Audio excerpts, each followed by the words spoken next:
నమస్తే.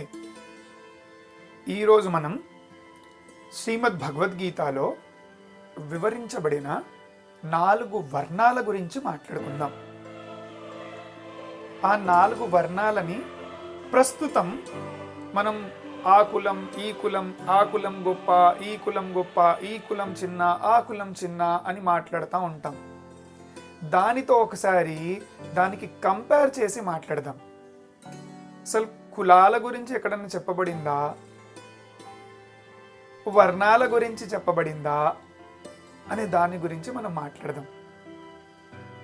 నేను హిందువుగా పుట్టాను అనేవాడు ప్రతి వాడు కూడా గర్ణించదగ్గ విషయం. అది ఏమిటి అంటే, మనం సనాతన ధర్మంలో పుట్టాము. సనాతన ధర్మంలో కులాల గురించి వివరించబడలేదు. కేవలం వర్ణాల గురించి మాత్రమే శ్రీకృష్ణ భగవానుడు 100 సంవత్సరాల క్రితం అర్జునుడితో ఇదే విషయాలని చెప్పాడు. కానీ మనం దానిని ఏం చేశాం? నీదా కులం, నాది కులం, అది ఇదని మాట్లాడుకుంటూ మన ధర్మాన్ని మనం పాటించకుండా కులాల పేరు చెప్పుకొని మనం రాజకీయం చేస్తూ బతికేస్తున్నాం. ఒకవేళ శ్రీకృష్ణ భగవానుడు గనక ఇప్పుడు మన ముందుకొచ్చి, రే ఏంట్రా, నేను నీకు వర్ణ వ్యవస్థను గుణం మరియు కర్మాల ఆధారంగా విభజించాను కదరా, నువ్వేంట్రా ఇలా చేస్తున్నావు అని చెప్పేసి బాధపడిపోతాడు. మత మార్పులు జరుగుతున్నాయి. మత మార్పులు జరగడానికి కూడా ఇదొక కారణమే. గొడవలు జరుగుతున్నాయి. మనం ఐక్యమత్యంతో ఒకరిగా పట్టుదలతో లేకపోవడం వల్లే.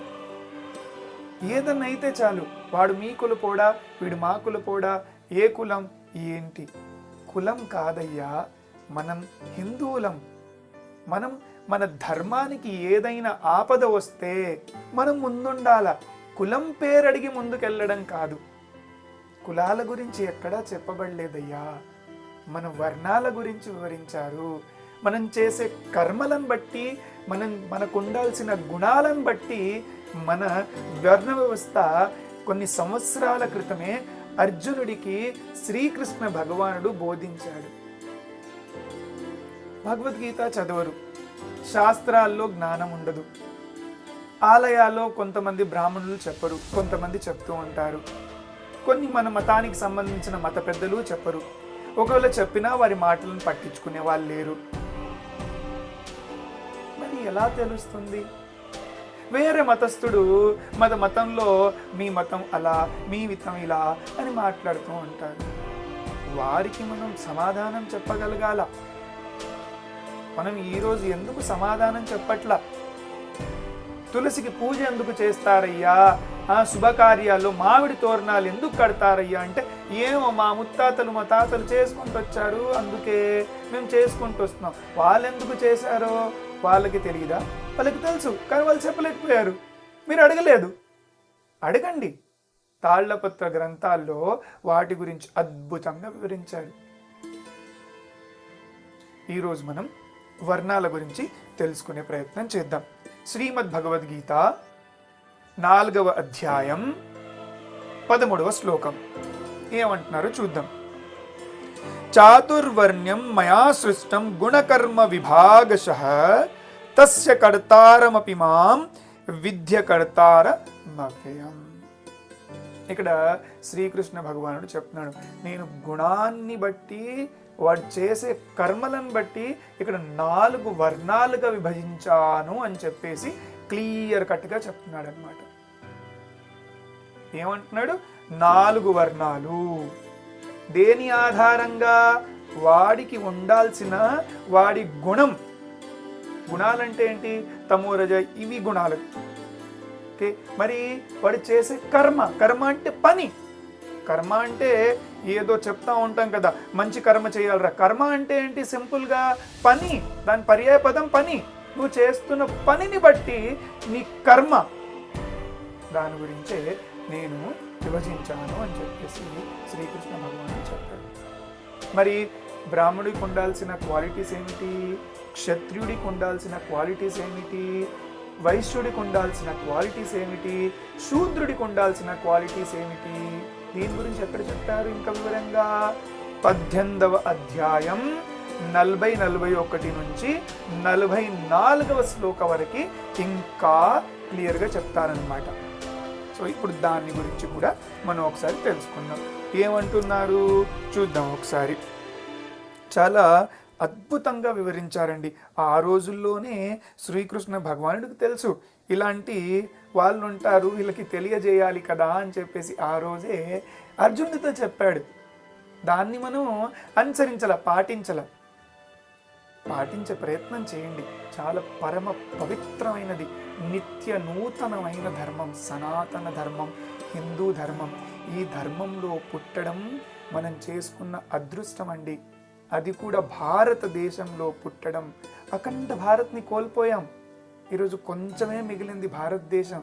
దీన్ని కూడా కోల్పోతాం కొన్ని సంవత్సరాల తర్వాత, ధర్మాన్ని పాటించకపోతే, ధర్మాన్ని రక్షించకపోతే.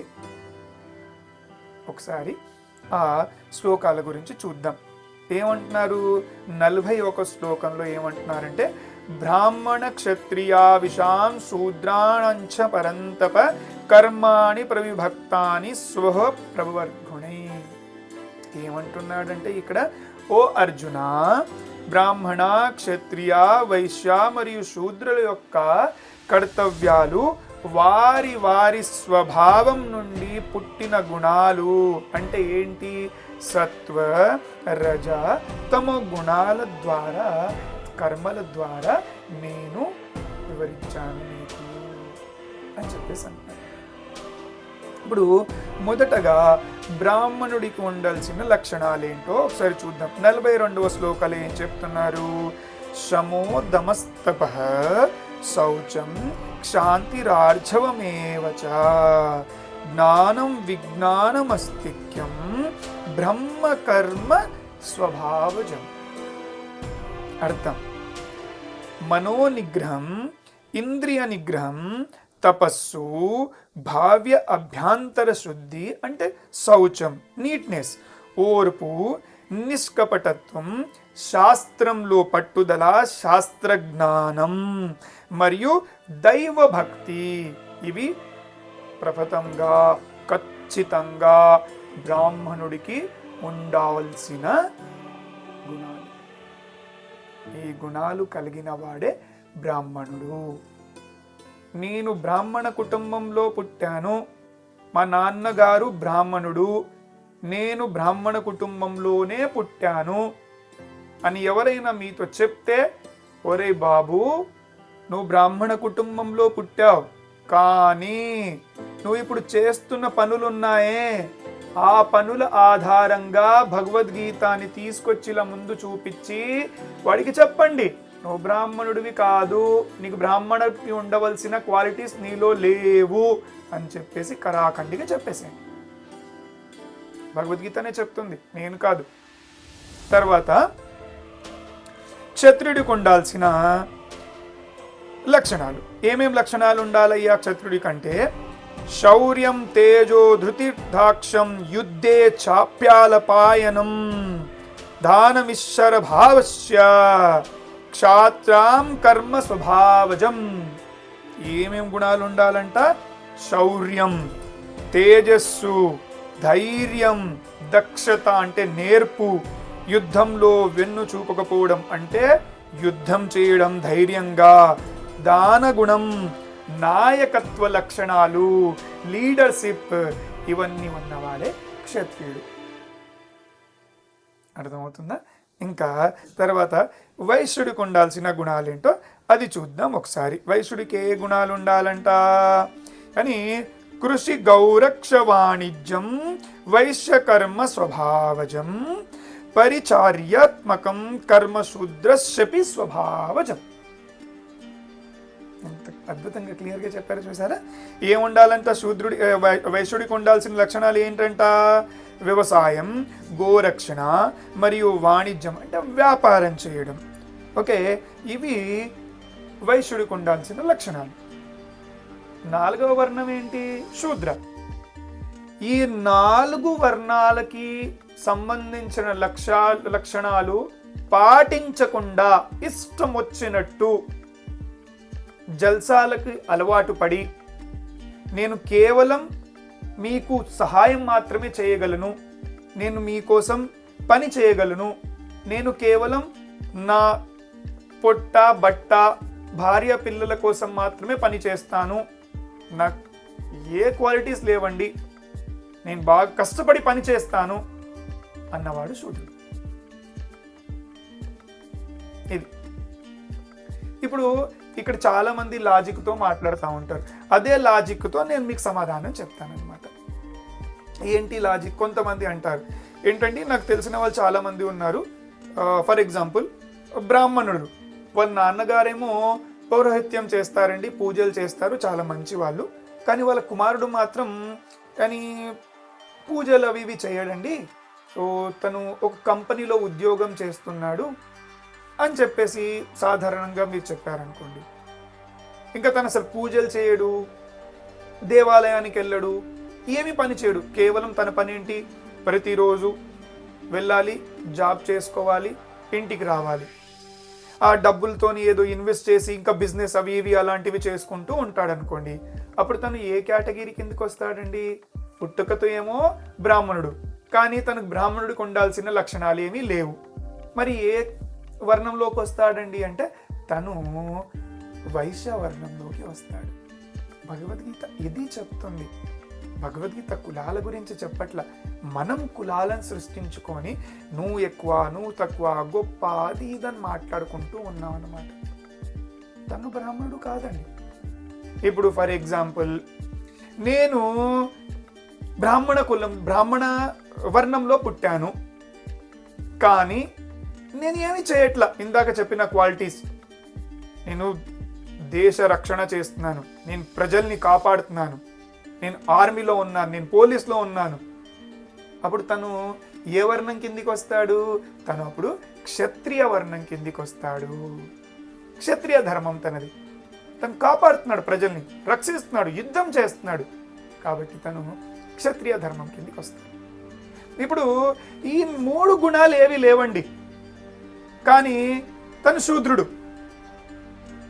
కానీ తను ఏం చేస్తున్నాడు? అప్పుడు ఈ 3 గుణాలని అలవాటు చేసుకొని, లేకపోతే బ్రాహ్మణుడికి ఉండాల్సిన క్వాలిటీస్ని అలవాటు చేసుకొని ప్రతిరోజు శాస్త్రాలను పఠిస్తున్నాడు, పూజలు చేస్తున్నాడు, చాలా నిష్ఠగా ఉంటున్నాడు, అబద్ధం మాట్లాడట్లా, నిజాయితీగా ఉంటున్నాడు, మద్యం, మాంసం, జూదం, వ్యభిచారం ఇవేమి చేయట్లా, చాలా మంచిగా పద్ధతిగా బతుకుతున్నాడండి, దాన గుణం ఉన్నవాడండి, ఇవన్నీ చేస్తున్నాడండి అంటే తను ఇప్పుడు బ్రాహ్మణుడు. ఇప్పుడు మీరు ఈ ప్రజెంట్ కులాల గురించి మాట్లాడుతున్నారు. ఈ కులాలకి నేను చెప్తాను, కులాలకి వాటికి లింక్ పెట్టి చెప్తాను చూడండి. ఇప్పుడు ఫర్ ఎగ్జాంపుల్, నేను మామూలుగా ఏదో ఒక కులం, మళ్ళీ కులాల పేరు చెప్తే గొడవ పడతారు మీరు, కులాల గురించి నాకు అక్కర్లేదు. ఏదైనా ఒక ఎగ్జాంపుల్, ఏదైనా ఒక చిన్న కులము ఏదో ఒకటి అనుకుందాం. అన్ని కులాలు పెడతాం, వేస్టే, ఆ కులాల్లో ఏమీ లేదు. ఓకే, సో నార్మల్గా ఏదో కులం అనుకోండి. కానీ నేనేం చేస్తున్నాను? బిజినెస్ చేస్తున్నాను. నేను పుట్టడం ఏదో కులంలో పుట్టాను, కానీ నేను బిజినెస్ చేస్తున్నాను, కోట్లు సంపాదిస్తున్నాను, లక్షలు సంపాదిస్తున్నాను. అప్పుడు నేను దేని కిందికి వస్తానండి? భగవద్గీత ప్రకారం ఏ కేటగిరీ కిందికి వస్తాను? ఏ వర్ణం కిందికి వస్తానండి? నేను అప్పుడు వైశ్య వర్ణం కిందికి వస్తాను. నేను గోవుల రక్షణ చేస్తున్నానండి, నేను ధర్మాన్ని కాపాడుతున్నాను, నేను గోరక్షణ చేస్తున్నా, ధర్మం కోసం యుద్ధం చేస్తున్నానండి, నేను దేవాలయాల్ని కాపాడుతున్నానండి. అప్పుడు నేను క్షత్రియుడి కిందికి వస్తాను. కేవలం బిజినెస్ మాత్రమే చేస్తున్నానండి, నేను వ్యవసాయం మాత్రమే చేస్తున్నానండి. అప్పుడు దేని కిందికి వస్తాను? వైశ్యుడి కిందికి వస్తున్నాను. నాకు ఇవన్నీ ఎందుకురా బాబు, నేను కేవలం ఏదో ఒక చిన్న పని చేసుకొని బతుకుతాను చాలు. అప్పుడు నేను శూద్రుడి కిందికి వస్తాను. ఇవి శాస్త్రంలో వివరించారు. అంతేకాని ఆ కులం ఎక్కువ, ఈ కులం తక్కువ ఎందుకండి మనకి ఇవన్నీ? మనం ధర్మాన్ని కాపాడుకోవాలి, ధర్మాన్ని కాపాడే బాధ్యత మనది. మన ధర్మం ఎటుపోతుంది? ఎవరిది బాధ్యత? మనదే కదా బాధ్యత. అంత క్లియర్గా చెప్పారు భగవద్గీతలో. అరే బాబు, నీ గుణాలని బట్టి, నీకుండాల్సిన తమో రజో గుణాలను బట్టి, నువ్వు చేసే కర్మలను బట్టి నీ వర్ణ వ్యవస్థ గురించి వివరించాను రా బాబు నేను అని చెప్పేసి శ్రీకృష్ణ భగవానుడు మనకు కొన్ని సంవత్సరాల క్రితమే చెప్పాడు. కానీ మనం ఏం చేస్తున్నాం? నాదా కులం, నీదా కులం. మత మార్పిడులు జరగడానికి ఈ కులాల గొడవ కూడా ఒక కారణమేనండి. కొంతమంది కొన్ని ప్రదేశాల్లో ఇప్పటికీ దేవాలయాల్లోకి రానివ్వరు. మరి మత మార్పిడులు జరుగుతాయి. మత మార్పిడులను అడ్డుకోవాల్సింది మనమందరం సమానమే. మనమందరం హిందువులం, కులాలు కాదు. హిందూ ధర్మం, హిందూ అన్నవాడే గొప్పవాడు. ఈ విషయాన్ని మనం తెలుసుకోవాలి, ఈ విషయాన్ని మనం పాటించాలి. దీన్ని అనుసరించి మనం నడవాల. శాస్త్రాలకి లోబడి మనం ఉండాలి. అది చెప్తుంది శాస్త్రం. కులాల గురించి కాదు, వర్ణ వ్యవస్థ గురించి ప్రజలకు చెప్పండి. అందరూ సమానమే, కానీ మనం చేసే కర్మలను బట్టి, మనకు ఉండాల్సిన గుణాలను బట్టి మనం పెద్ద చిన్న అనేది అప్పుడు చూడండి. ఏంటండి, మా ఇంటి పక్కన ఒక పెద్ద ఆయన ఉంటాడు, తనకు చాలా డబ్బు ఉందండి తన దగ్గర, కానీ తను మంచి పనులు ఏం చేయడండి. శూద్రుడు, తనేంటి? శూద్రుడు, చండాలుడు. తన కేటగిరీ అది. ప్రజలని హింస పెట్టే వాళ్ళు చండాలుడు. శూద్రుడి కిందికి కూడా రాడండి, చండాలుడు.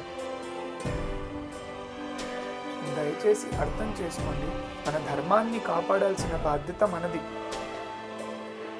మన ధర్మాన్ని మనమే కాపాడాలి. ఈరోజు మనం ధర్మాన్ని కాపాడితే మన ధర్మం నిలబడుతుంది. మన ధర్మాన్ని మనం కాపాడకపోతే ఇంకెవరు కాపాడతారండి? ఇతర మతస్థులు వాళ్ళ పని వాళ్ళు చేసుకుంటూ వెళ్తున్నారు అద్భుతంగా, యథేచ్ఛగా, చాలా పక్కా ప్లానింగ్తో మత మార్పులు జరుగుతున్నాయి. ఇంకో మతానికి సంబంధించిన వాళ్ళు ఎలా దేశాన్ని నాశనం చేయాలా, ఎలా అందరినీ రెచ్చగొట్టాలా, ఎక్కడ బాంబులు పెట్టాలా అని చూస్తూ ఉన్నారు. వాళ్ళు చేస్తున్నారు. మనవాడు, రే మన కులానికి సంబంధించిన గొడవ అయితేనే మనం వెళ్ళాలిరా, ముందు తెలుసుకో ఏ కులపోడో. ఏంటండి ఇదంతా? ఎవరు కాపాడాలి మిమ్మల్ని? ఈరోజు నువ్వు అలాగే ఉంటే రాబోయే 10-15 సంవత్సరాల తర్వాత, చెప్తున్నాను గుర్తుపెట్టుకోండి, భయపెట్టట్లేదు. అంటే ఒక కార్యకర్తగా, ఒక చిన్న పిల్లోడిగా నాకున్న జ్ఞానంతో మీకు చెప్తున్నాను, రాబోయే రోజులు చాలా దారుణంగా ఉంటాయండి. నీ దేవాలయాలను నువ్వు కాపాడుకోకపోతే, నీ దేవాలయాల్ని, నీ ధర్మాన్ని, మన ఇంట్లో ఉన్న మన ఆడబిడ్డల్ని మనమే కాపాడుకోవాలి. ఇంకెవరో వచ్చి కాపాడరు. దయచేసి కులాల గొడవ పక్కన పెట్టి భగవద్గీతలో వివరించబడిన కర్మలని, గుణాలని అనుసరించి మనమందరం ఒకటేరా, ఎక్కువ కులం తక్కువ కులం ఏమీ లేదు, మనమందరం హిందువులమే, మనమందరం ఒకటే అనే భావనతో ముందుకెళ్ళాలని కోరుకుంటూ సెలవు తీసుకుంటున్నాను.